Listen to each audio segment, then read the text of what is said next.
샬롬 샬롬. 지난밤 평안하셨습니까? 오늘은 2월 29일 목요일입니다. 오늘은 정교인 성경 통독 40번째 날입니다. 이제 딱 2번 남았습니다. 끝까지 최선을 다해 주시기 바랍니다.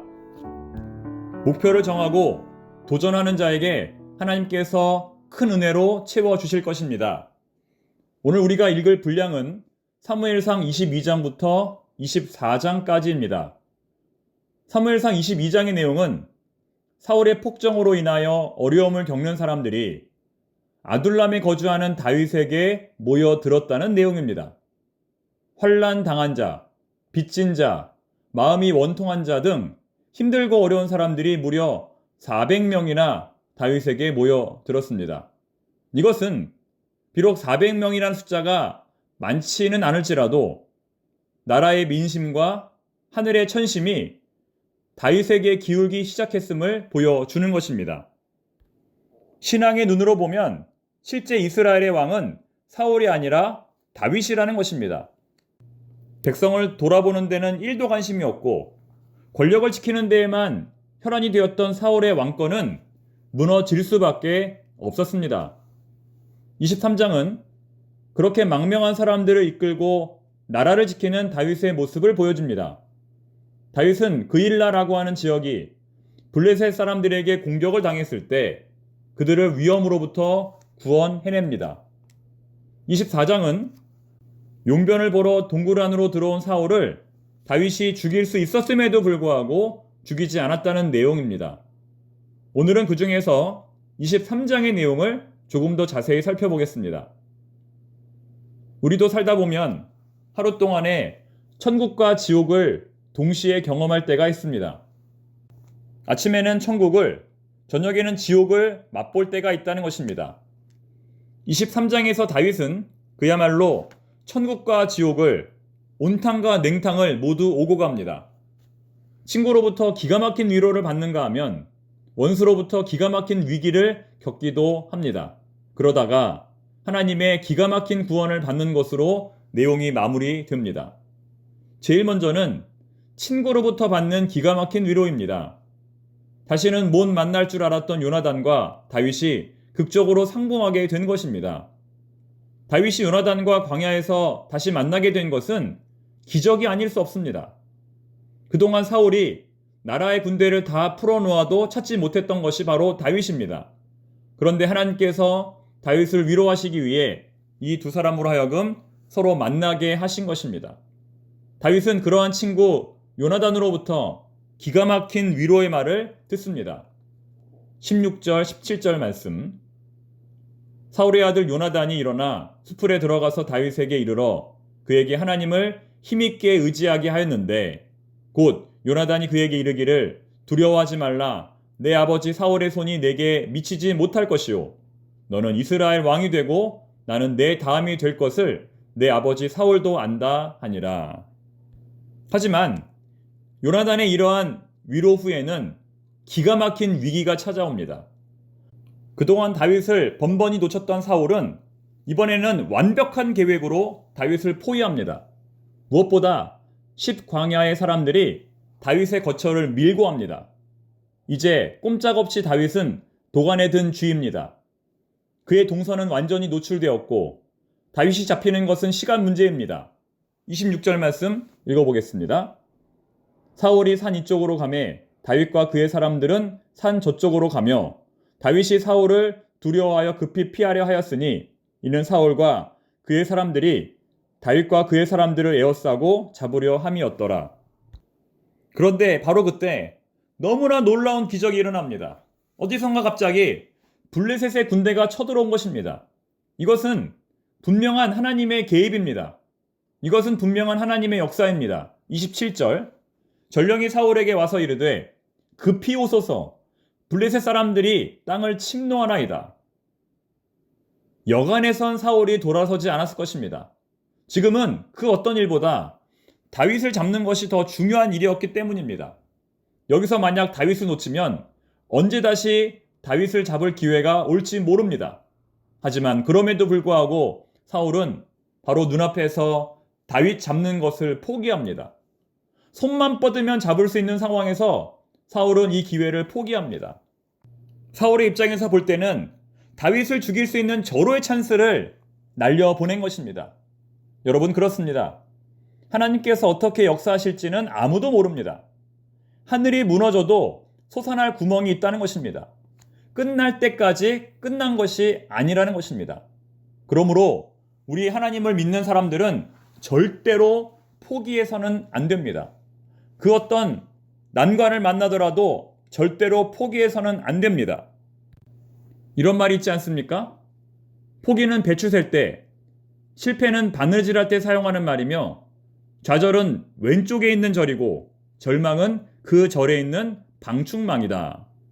여러분 들어보신 적 있으시죠? 물론 내려놓아야 할 때는 내려놓아야 합니다. 지나친 미련을 갖는 것은 어리석은 일입니다. 그러나 내려놓는 것과 포기하는 것은 근본적으로 다른 것입니다. 여러분, 무엇이 죄일까요? 아직 기회가 있음에도 불구하고 포기하는 것이 죄입니다. 여전히 가능성이 나와 있음에도 불구하고 포기하는 것이 죄입니다. 사단은 늘 우리에게 말합니다. 너는 이미 늦었다. 다음 생을 기대해라. 그러나 우리는 오히려 끝났다고 생각될 때가 비로소 하나님이 역사하실 때임을 기억해야 합니다. 내일 지구가 멸망한다 할지라도 우리는 오늘 한 그루의 사과나무를 심어야 합니다. 이 길이 옳은 길이라면 패배한다 할지라도 실패한다 할지라도 끝까지 이 길을 걸어가야 합니다. 빅터 프랭클의 죽음의 수용소라는 책에는 이런 글이 나옵니다. 인간에게 모든 것을 빼앗아 갈 수 있어도 단 한 가지, 마지막 남은 인간의 자유, 주어진 환경에서 자신의 태도를 결정하고 자기 자신의 길을 선택할 수 있는 자유만은 빼앗아 갈 수 없다.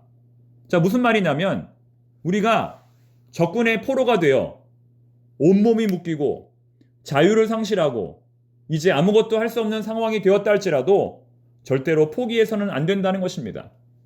삶에서 가장 중요한 것은 삶의 의미라는 것입니다. 삶의 의미를 가진 사람들만이 노력을 하고 도전을 하고 희망을 갖고 살아가는 것입니다. 삶의 의미를 잃은 사람들은 어떻게 될까요? 비록 그들은 살아있다 할지라도 살아있는 것이 아닙니다. 마치 영화에 나오는 좀비 같은 것이죠. 그저 모든 것이 될 대로 되라는 식으로 희죽희죽 웃으며 아무런 의미 없이 인생을 살아가는 존재입니다. 사랑하는 교우 여러분, 여러분은 지금 어떤 인생을 살아가고 계십니까? 인생 세옹지마, 인생 세옹지마. 우리의 인생은 은혜와 위기의 연속입니다. 은혜만 있고 위기는 없는 사람, 위기만 있고 은혜는 없는 사람, 그런 사람은 없습니다. 아침에는 기가 막힌 은혜가 임하지만 저녁에는 기가 막힌 위기가 찾아오는 것이 바로 우리의 인생입니다. 겨울이 지나면 봄이 오고 봄이 지나면 여름이 오는 것이 바로 우리의 인생입니다. 그러므로 우리는 어떠한 상황에서도 흔들리지 말아야 합니다. 눈앞에 어떠한 일이 벌어진다 할지라도 자리를 지켜야 합니다.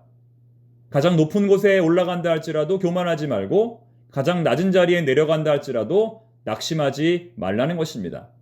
이것이 바로 오늘 본문이 우리에게 주는 교훈입니다. 그의 노염은 잠깐이요 그의 은총은 평생이로다.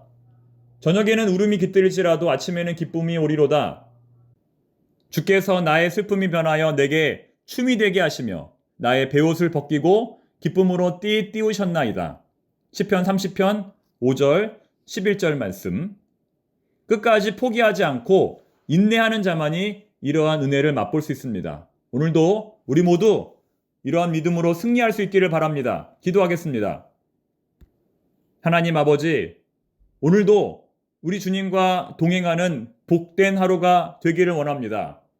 어떠한 일을 만나더라도 흔들리지 않는 오늘 하루가 되게 하여 주시옵소서.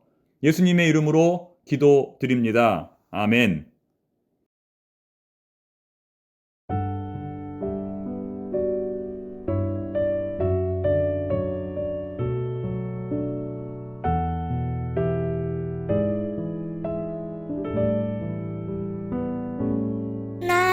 날마다 숨 쉬는 순간마다 내 앞에 어려움을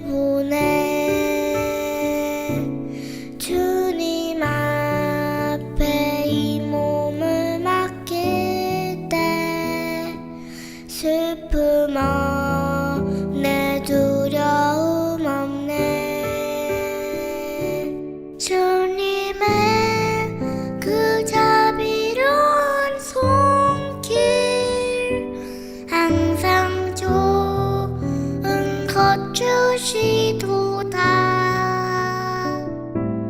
사랑스레 아픔과 기쁨을 수고와 평화와 안식을